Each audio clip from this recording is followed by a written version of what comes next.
Welcome back, guys. We are going to learn the basics of device placements in TensorFlow 2, where you can actually place your tensors and tensor operations on different devices such as CPU or GPU. First thing that you do is go to runtime and change the runtime type to GPU. Make sure that the GPU is selected and click on Save.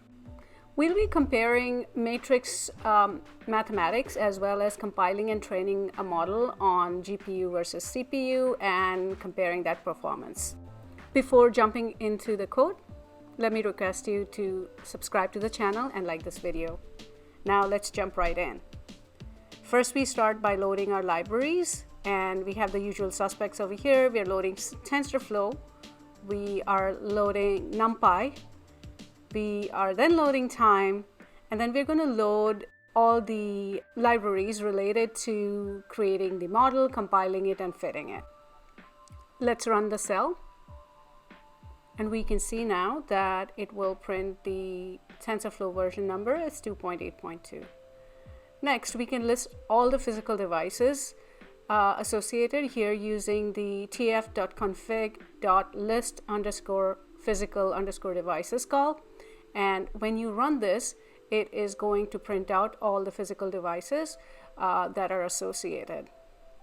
So let's run it, and we will see that it's printing out two devices. One is the CPU device, which is CPU:0, and the other one is a GPU device, which is GPU:0.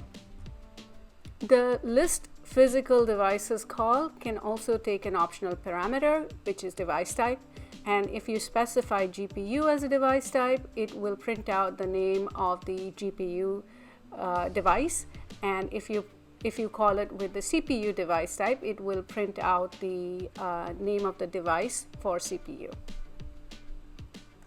The next thing we are going to do is just clean up the code a little bit by writing a function which takes device type as a parameter. By default, we set it to none, and it returns the list of device types.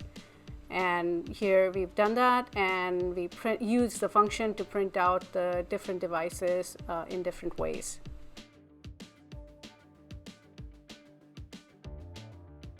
We can also print out the GPU device name by using the call tf.test.gpu_device_name.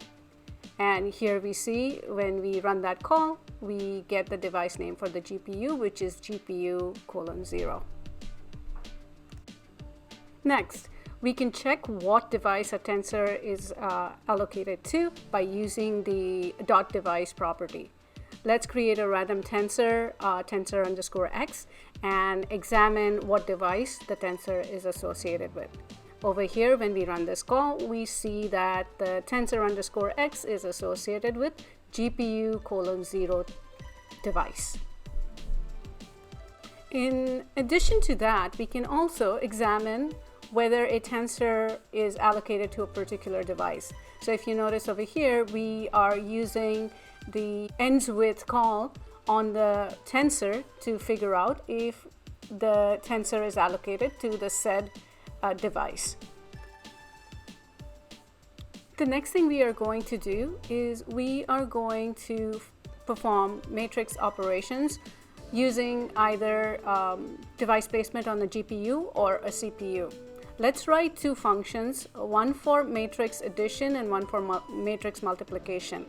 And in each of those functions, we are going to use the with_tf.device function with the name of the device as a parameter in order to force the execution of the whatever follows it on that particular device.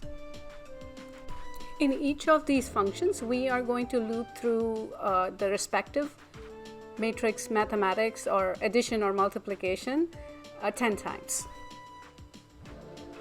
Okay, so now we need one more helper function to initialize our tensor with random values.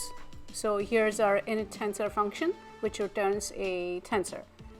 Next, we are going to run the matrix addition on the CPU and then run the matrix addition on the GPU Then we will run the matrix multiplication on the CPU, and then we'll run the matrix multiplication on the GPU.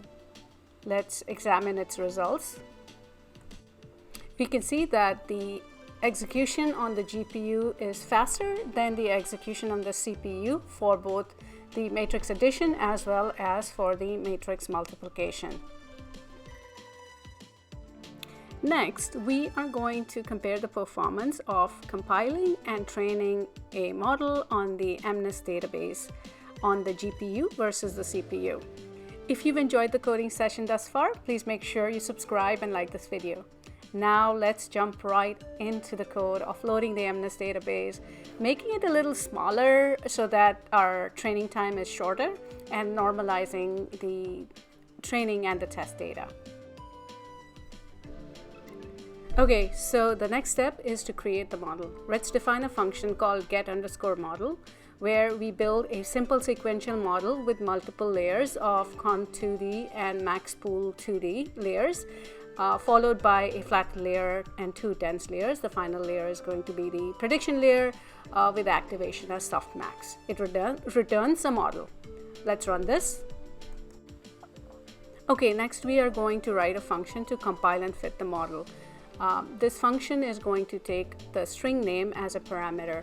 As we did previously, we are going to use the instruction with tf.device and the string name to instruct TensorFlow to run the following statements on that particular device. Before we train the model, we will also calculate what time we started, and then after the training of the model is completed, we will calculate the elapsed time.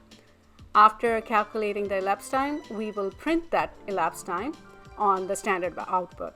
So that's what this function does. So let's run this cell. We are now in the last leg of our experiment. We're going to run the compile and fit model with the device name CPU:0.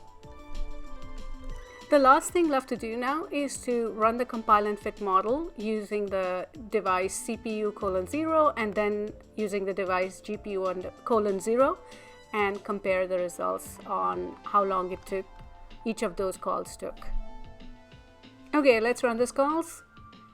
I'm going to speed this up, but here are the results. And we see definitely that the GPU takes much less time than the CPU. So we've come to the end of our experiment. Please subscribe to the channel and like this video if you've enjoyed this coding tutorial. I will be back again with some more interesting TensorFlow 2 coding tutorials. Until then, bye.